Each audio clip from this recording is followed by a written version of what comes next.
जय माता दी भक्तों, नमस्कार आप सभी को।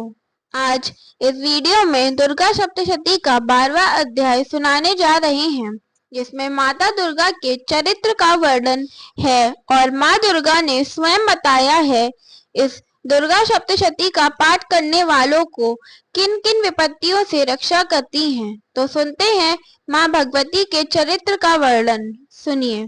देवी के चरित्र के पाठ का महात्म। 12वां अध्याय।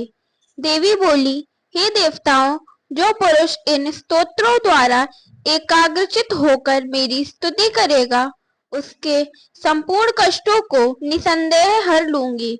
मधुकैटभ के नाश, महिषासुर के वध और शुंभ तथा निशुंभ के वध की जो मनुष्य कथा कहेगा, मेरा महात्म को अष्टमी, चतुर्दशी व नौवीं के दिन एकाग्रचित से भक्ति पूर्वक सुनेगा, उनको कभी कोई पाप न रहेगा।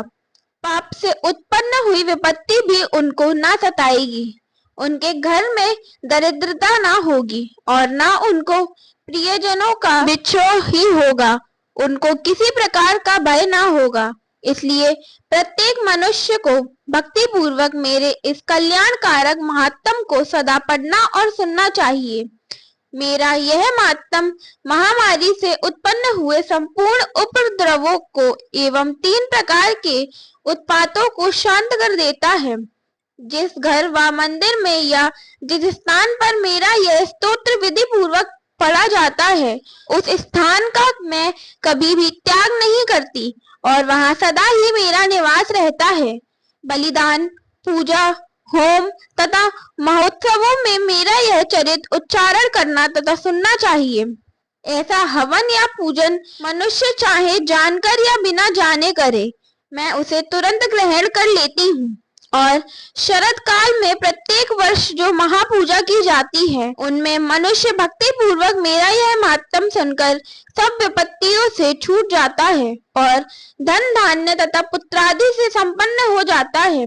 और मेरे इस महात्म व कथाओं इत्यादि को सुनकर मनुष्य युद्ध में निर्भय हो जाता है और महात्म के श्रवण करने वालों के शत्रु नष्ट हो जाते हैं तथा कल्याण की प्राप्ति होती है और उनका कुल आनंदित हो जाता है।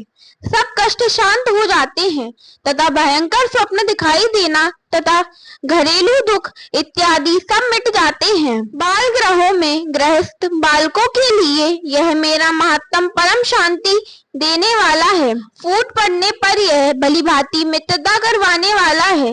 मेरा यह महात्म मनुष्यों को मेरी जैसी सामर्थ्य की प्राप्ति कराने वाला है।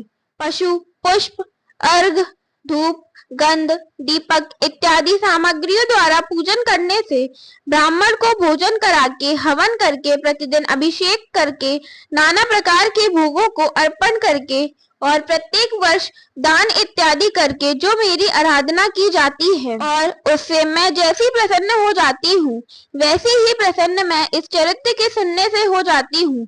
यह महात्म श्रवण करने पर पापों को हर लेता है तथा आरोग्य प्रदान करता है। मेरे प्रादुर्भाव का कीर्तन दुष्ट प्राणियों से रक्षा करने वाला है। युद्ध में दुष्ट दैत्यों का संहार कराने वाला है। इसके सुनने से मनुष्य को शत्रुओं का भय नहीं रहता। ये देवताओं, तुमने जो स्तुति की है अथवा ब्रह्मा जी ने जो मेरी स्तुति की है, वह मनुष्यों को कल्याणमयी बुद्धि प्रदान करने वाली है। वन में सूने मार्ग में अथवा दावानल से गिर जाने पर, वन में चोरों से घिरा हुआ या शत्रुओं द्वारा पकड़ा हुआ, जंगल में सिंहों से, व्याघ्रों से या जंगल हाथियों द्वारा पीछा किया हुआ, राजा के क्रुद्ध हो जाने पर, मारे जाने के भय से, नाव के डगमगाने पर, भयंकर युद्ध में फंसा होने पर, किसी भी प्रकार की पीड़ा से पीड़ित, घोर बाधाओं से दुखी हुआ मनुष्य मेरे इस चरित्र को स्मरण करने से संकट से मुक्त हो जाता है। मेरे प्रभाव से सिंह, चोर या शत्रु इत्यादि दूर भाग जाते हैं और पास नहीं आते।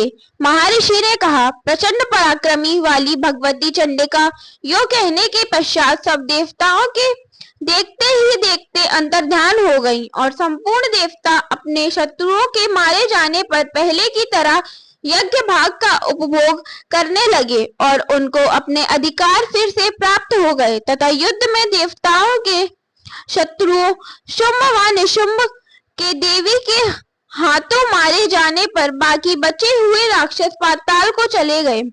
हे राजन, इस प्रकार भगवती अंबिका नित्य होती हुई भी बार बार प्रकट होकर इस जगत का पालन करती हैं, इसको मोहित करती हैं, जन्म देती हैं और प्रार्थना करने पर समृद्धि प्रदान करती हैं। हे राजन, भगवती ही महाप्रलय के समय महामारी का रूप धारण करती हैं और वही संपूर्ण ब्रह्मांड में व्याप्त हैं और वही भगवती समय समय पर महाकाली तथा महामारी का रूप बनाती हैं और स्वयं अजन्मा होती हुई भी सृष्टि के रूप में प्रकट होती हैं।